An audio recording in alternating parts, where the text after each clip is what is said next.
You don't need to fix your life. You just need somewhere soft to land.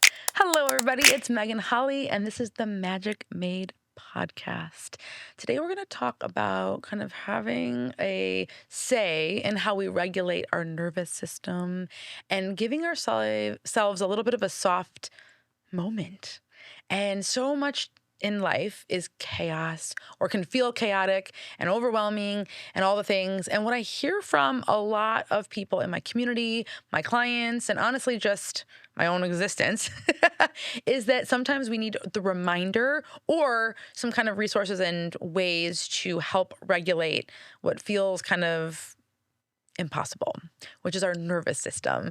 And so if you're somebody who is maybe feeling a little overwhelmed just by your own kind of existence right now, just everything, all the bells and whistles and alarms are going off, and you just need a deep breath and you need to work through kind of how to feel better and more grounded in your own skin, which then will help you feel better in your relationships and in your everyday life and so on and so forth. This episode is going to be a great one for you. If you're in a season, which I hope you are, that feels good, that you're not feeling too overwhelmed and kind of up here, that's wonderful too. But stay with me, stick with this episode, because here's the thing. No matter what, for me anyways, even if I'm in the best season, I'm feeling calm, I'm feeling kind of cool and collected, I'm always taking kind of in more ways and methods to support myself and especially my nervous system. So let's dive in, because this is your soft place to land right now. And we are here to work on helping everyday life feel a little softer. Yeah.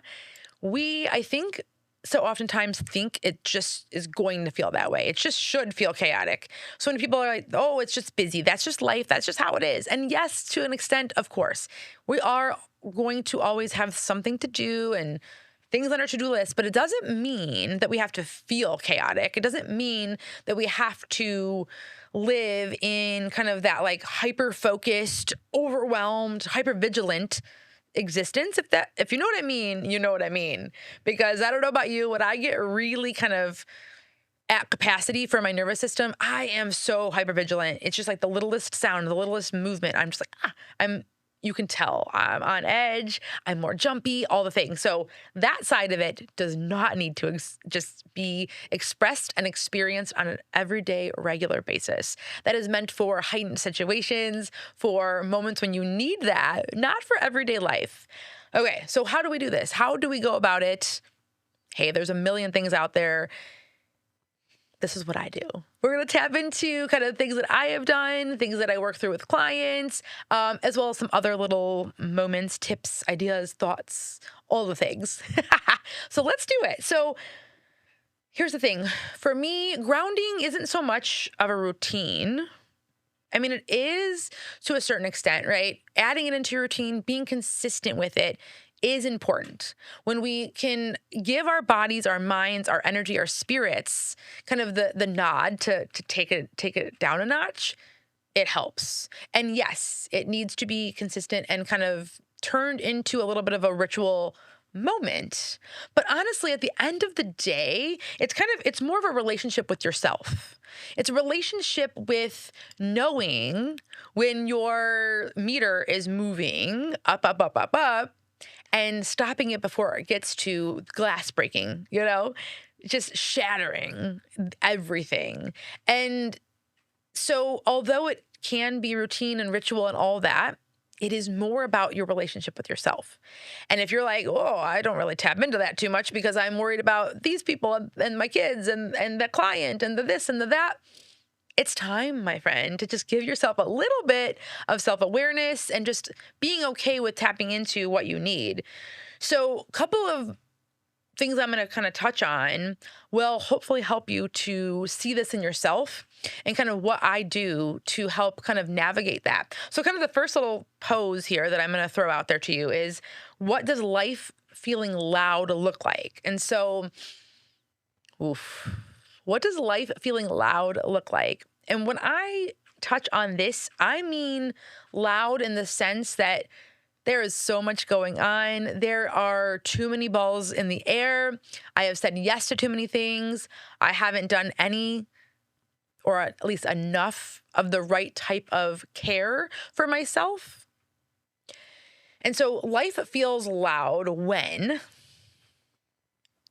I can't think straight, when I'm not articulating in conversation smoothly, when I'm procrastinating on that email that is so simple, it's ridiculous. What am I procrastinating on? Right? So we went from like high level, right, procrastination to like minuscule procrastination of things that literally would take 10 seconds to say, thank you so much for that. I sent it in the mail last week. Like what? There's no emergent. There is no stress. There is no really any negativity tied to something that simple unless we make it.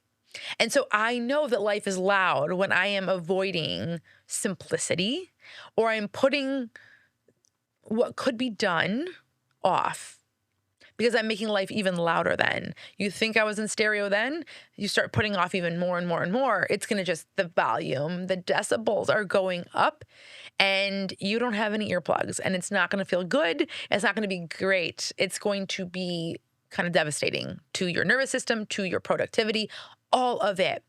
The thing that I learned the most is that when life gets loud and I leave it there, I just leave it on blast for days and weeks on end, is when I crash and burn. But almost worse is when I might let people down. I might forget something. I might not be doing the things that I'm supposed to be doing well. Stuff slipping through the cracks. I'm not sleeping. Like, you know what I mean? See where I'm going with that? I can give a million examples, but we all get the train that I'm just chugging down the tracks to, right? When I let life stay at a volume that is unnecessary for humans to consume, things just go awry. And so for me, that's what it looks like. It looks like being late for things more often. It looks like all the things that you would think, oh, that person doesn't have it together, looks like. But the other flip side of it is I could be much more succinct and prompt and productive, if that word does something for you. Like, I want to be more productive if I quiet down and I dampen out the chaos. I get a relationship with the thoughts in my mind again. I think about what I actually need, and I give space. Okay? Because we don't do that enough. We just get up, we start running from the second we put our feet on the ground, and we keep going.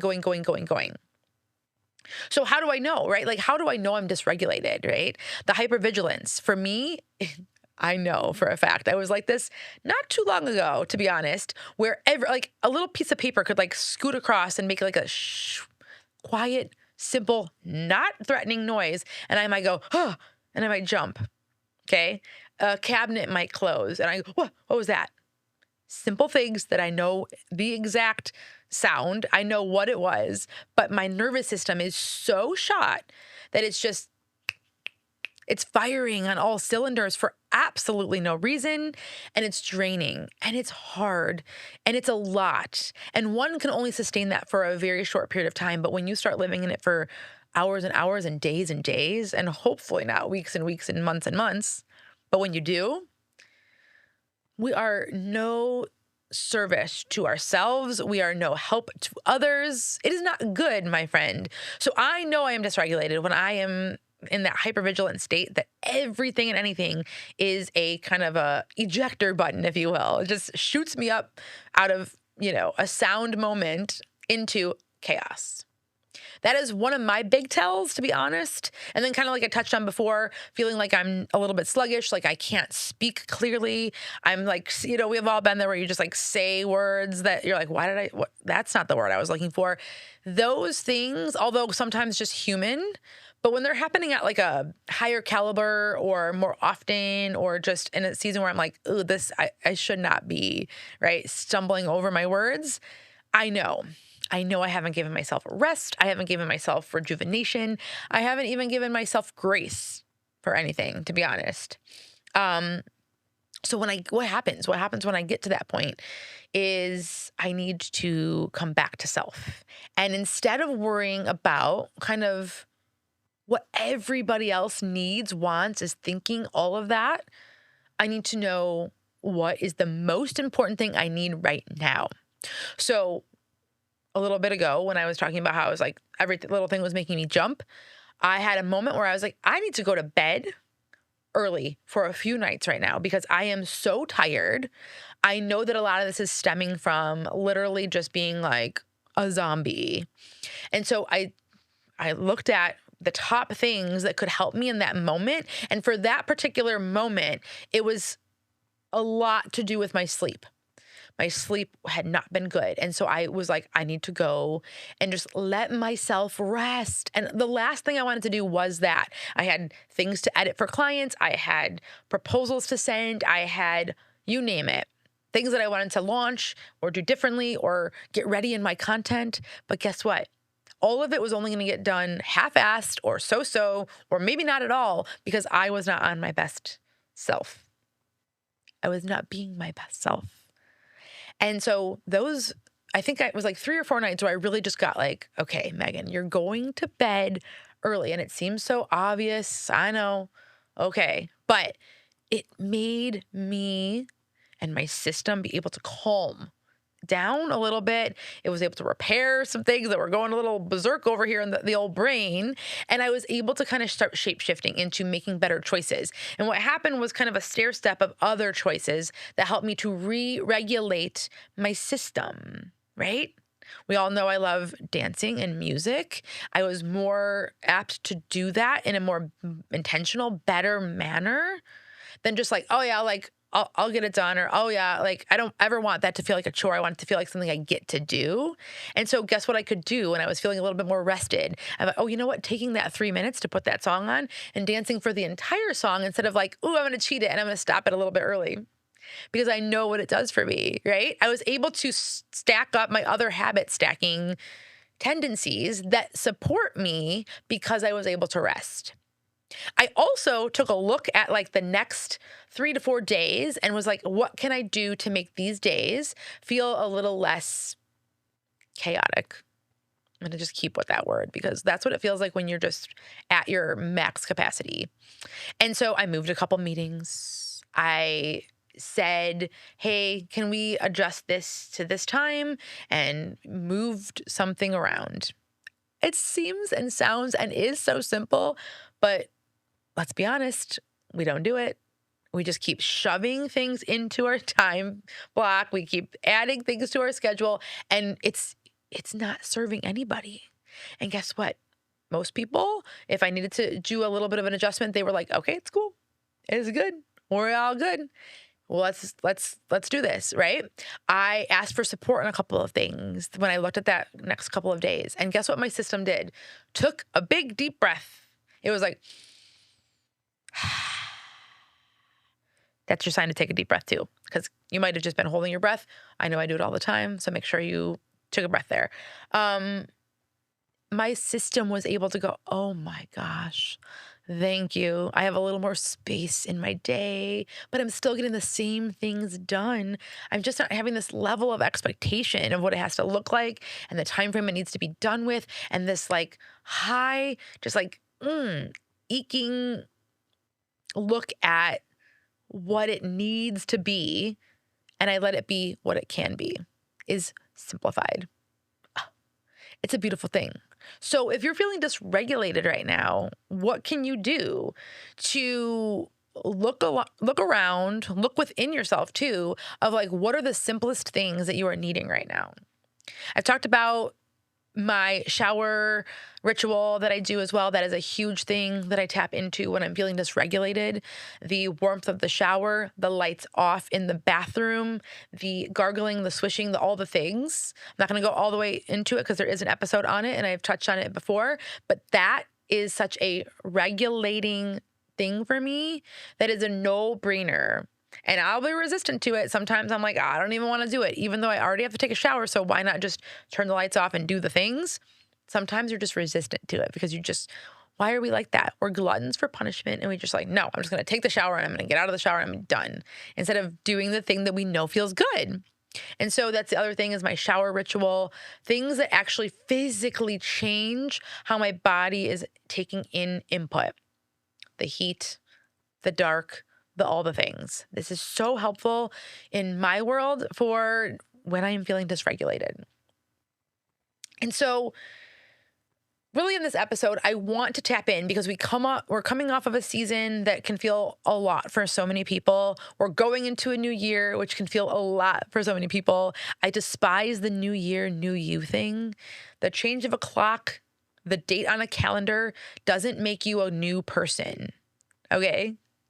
If I could be any more real, I don't know how I would say it, but it does not make you a new person because the year is 2026. Because it is January 27th, because it is a Monday. That doesn't change you. You change you. Okay? So if you're here's the little tough love that comes out of me sometimes. Here we go. If you are feeling dysregulated, if you are feeling overwhelmed, if you are terrified that this year is going to go to shit before it even started, you have the power to control, and I don't even like that word control, but if it helps you to just embody that, you have the power to embrace, deflect, shift, whatever word you want to use, what you know to be true and to be good for you when you go inside and get real. Yeah? And when you just honor the fact that you're feeling dysregulated. Oh, I'm feeling dysregulated. Okay. I am not my best self when I am. What can I do? If nothing else, as we go into this year, you're the same you with new visions. The same you with a new vision, maybe some new standards, maybe some new goals. Hell yeah, I am all for that. You know it to be true.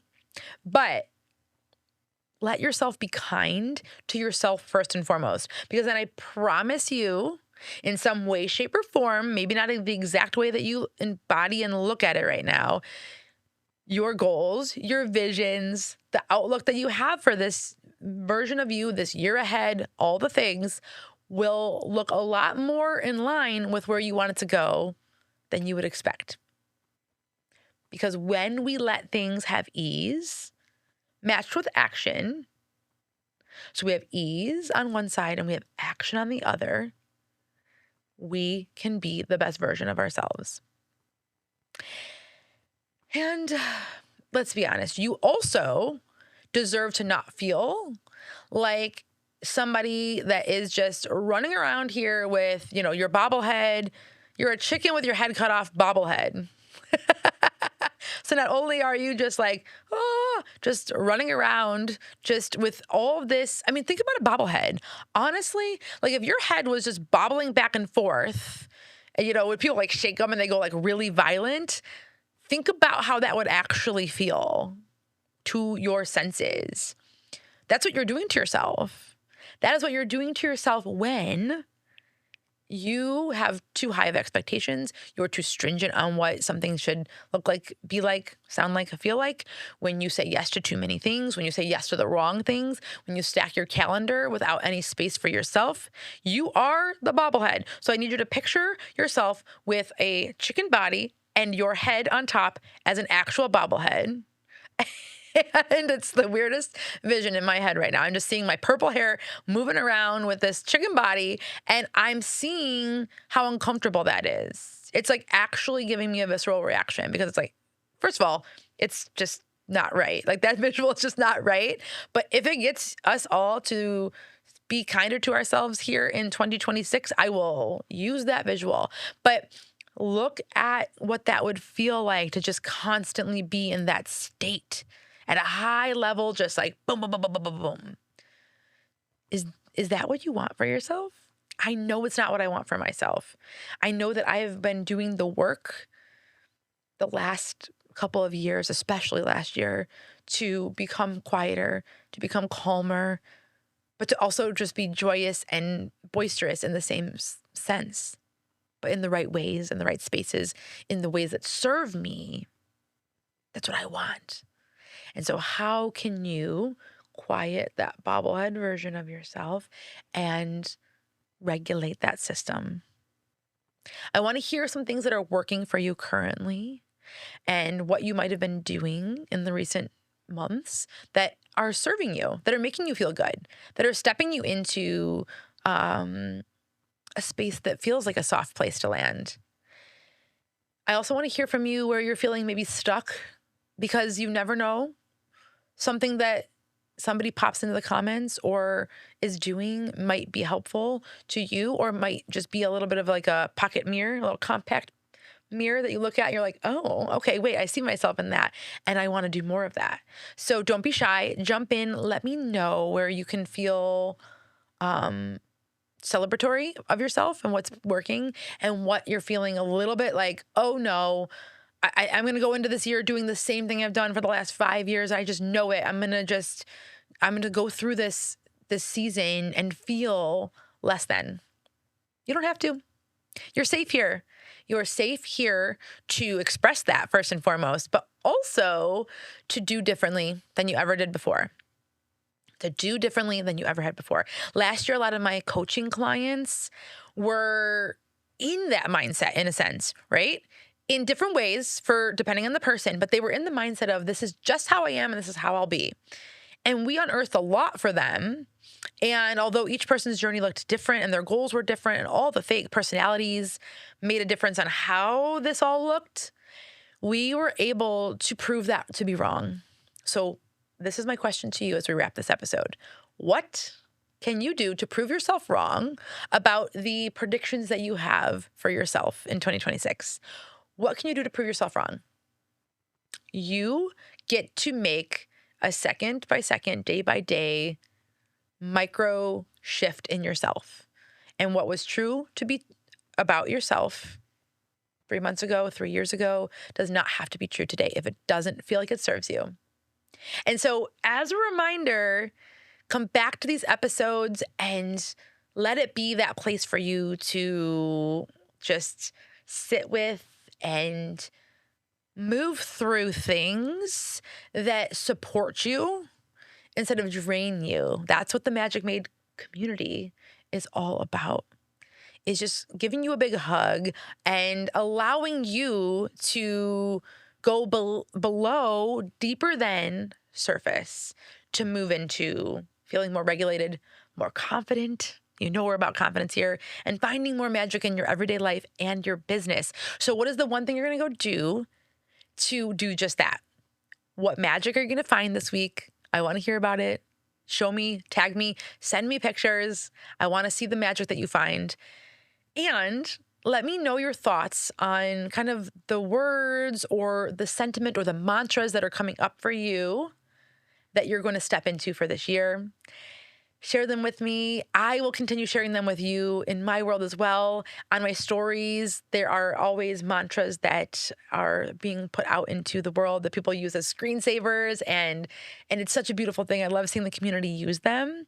And so if you need a little inspiration, come there, come into my Instagram and Facebook stories, onto my feed. You will see plenty of inspiration there if you're like, I don't know what my mantra is this year.